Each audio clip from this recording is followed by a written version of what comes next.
Cell phones and driving. Increased reliance on cell phones has led to a rise in the number of people who use the devices while driving. There are two dangers associated with driving and cell phone use, including text messaging. First, drivers must take their eyes off the road while dialing. Second, people can become so absorbed in their conversation that their ability to concentrate on the act of driving is severely impaired, jeopardizing the safety of vehicle occupants and pedestrians. Since the first law was passed in New York in 2001, banning handheld cell phone use while driving, there has been debate as to the exact nature and degree of hazard.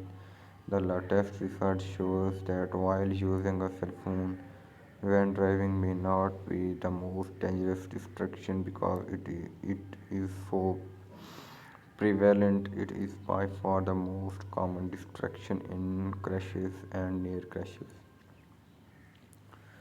Research. Studies about cell phone use while driving have focused on several different aspects of the problem. Some have looked at its prevalence as the leading cause of driver distraction. Others have looked at the different risks associated with handheld and hand-free devices. Still, others have focused on the service seriousness of injury in crashes involving cell phone users and the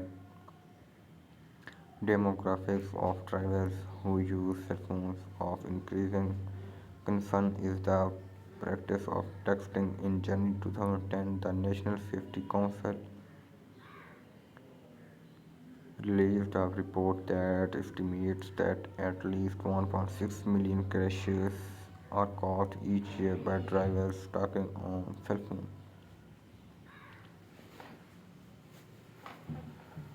1.4 million crashes and texting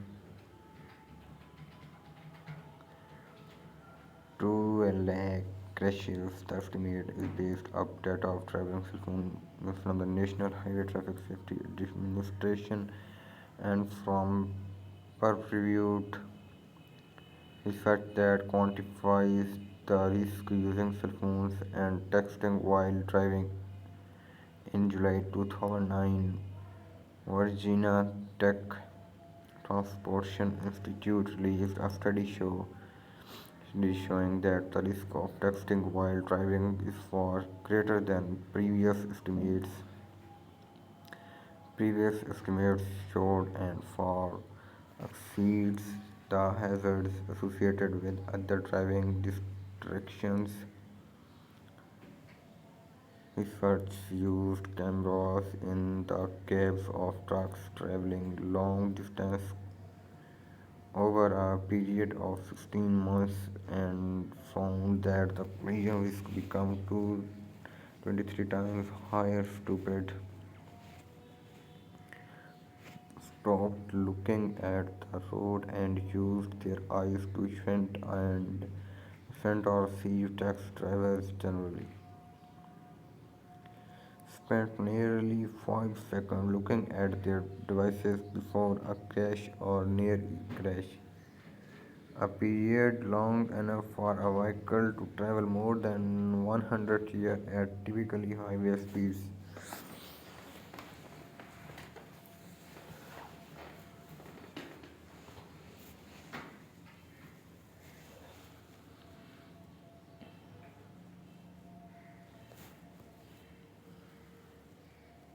Climate change insurance issues.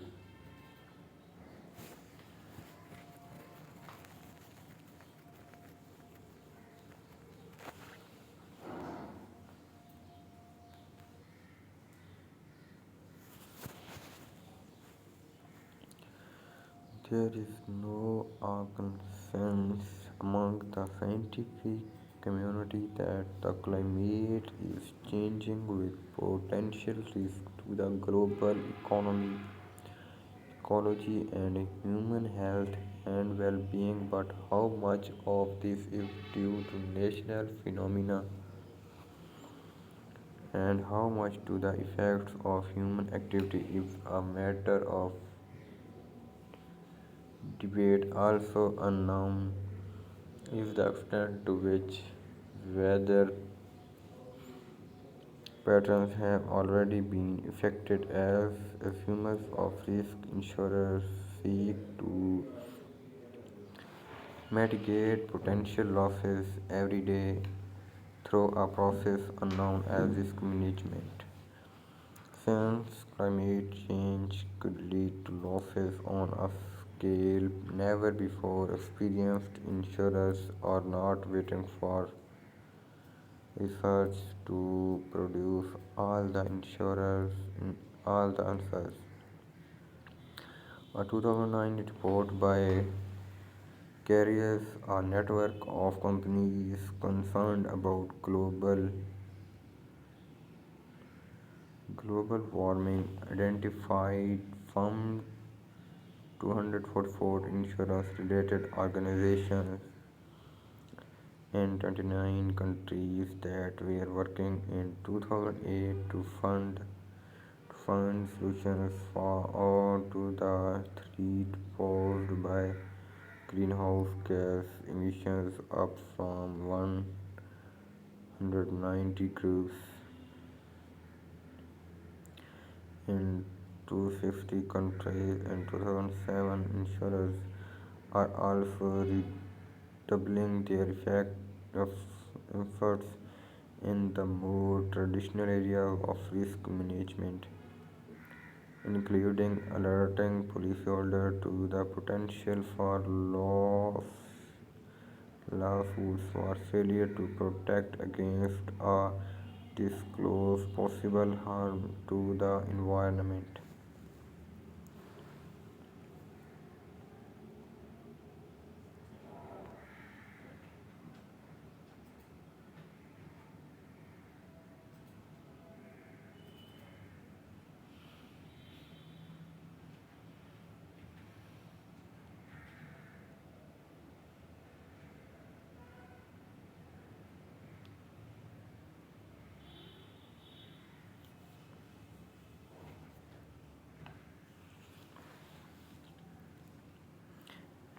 Meanwhile, society's concern about climate change offers insurers new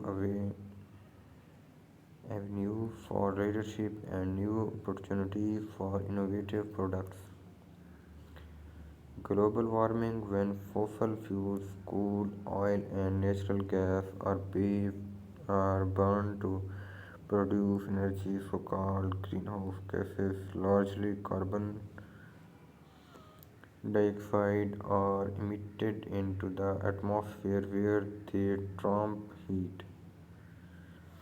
Forests and oceans can absorb some of the carbon, but to avoid the most catastrophic effects of what is predicted to occur, researchers say carbon emissions must be greatly reduced. Hence, the push to reduce overall energy use, boost the use of energy from renewable sources such as solar heat, and curb the use of paper and other products.